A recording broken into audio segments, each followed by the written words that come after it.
Hi, this is Carlos. Look for my book, Lessons from Mars, at Amazon or wherever you buy books, or visit my website, lessonsfrommars.net. Hi, I'm Carlos Valdes-Depena. Welcome back to this series of podcasts dealing with high-performance collaboration and teamwork. Today, we're going to talk about how the three imperatives that I've discussed and that arose out of my research with teams at Mars Incorporated, how those three imperatives translated into what we came to call the practices of high-performance collaboration. So, as I've said numerous times, I was doing this research and I was gaining insight and creating some formulations out of this, some ideas and models. One of those, probably the most important one, was this idea of three imperatives, the imperatives of clarity, intentionality, and discipline, with intentionality being the point, clarity helping to drive that, and discipline supporting it. Now, I had hoped that those three imperatives were the answer, that they could be enough, that I could create some kinds of techniques or tools around them to enable teams at Mars to really deliver on their collaborative potential. What I realized was they weren't enough. So remember this.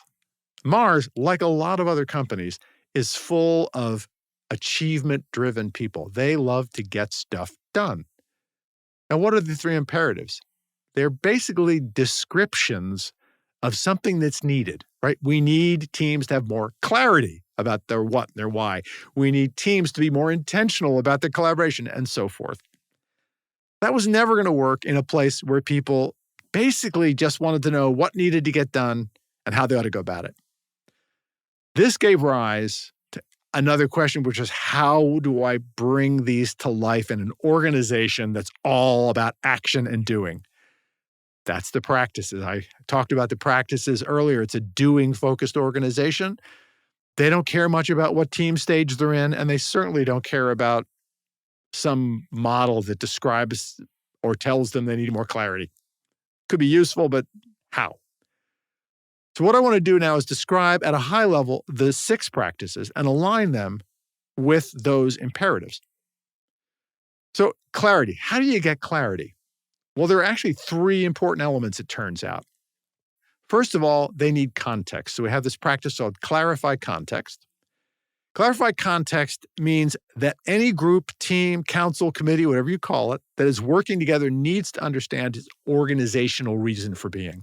Why did Mars Inc. create this team? What customers are we meant to serve? What is it that the organization needs from us?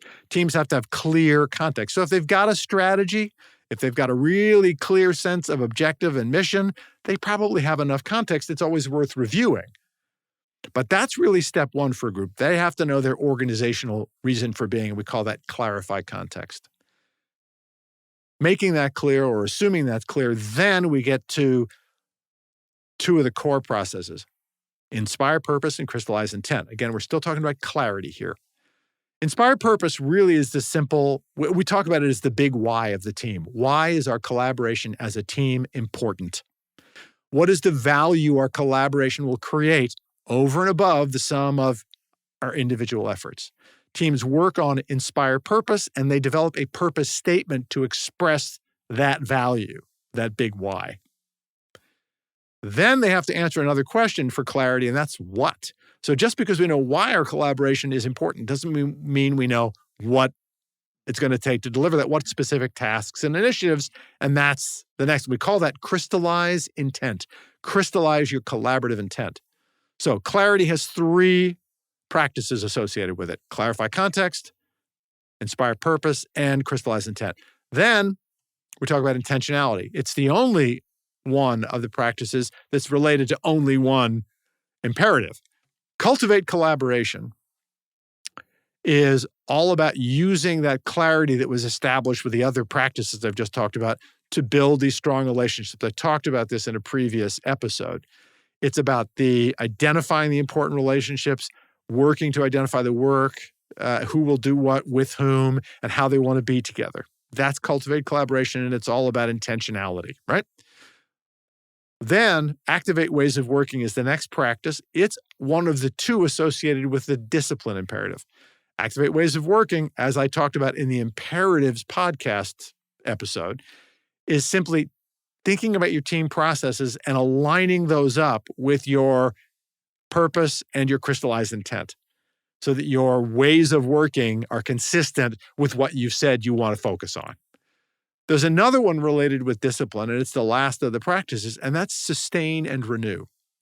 Sustain and renew is really about continuous improvement and learning. It, along with activate ways of working, is one you'll commonly see in team frameworks other than the one we developed at Mars, because if you're not growing as a team, you won't sustain over time. That's the reason we call it what we call it.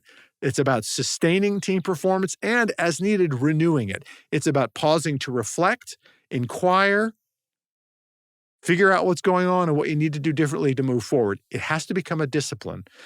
Teams develop a rhythm of learning over time so that they make it a habit, right?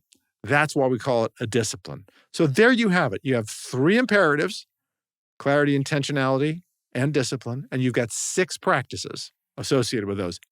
So the next several podcasts will go into some detail about each of these 6 practices. I'm excited to talk to you about how to implement these practices now, and that, as I said, is coming up in subsequent podcasts. Thanks. Talk to you soon. If you enjoyed this episode and found it helpful, please rate the show on iTunes or contact me with your feedback through my website, lessonsfrommars.net. You can find my book, Lessons from Mars, at Amazon or wherever you prefer to buy books, or, again, through my website, lessonsfrommars.net.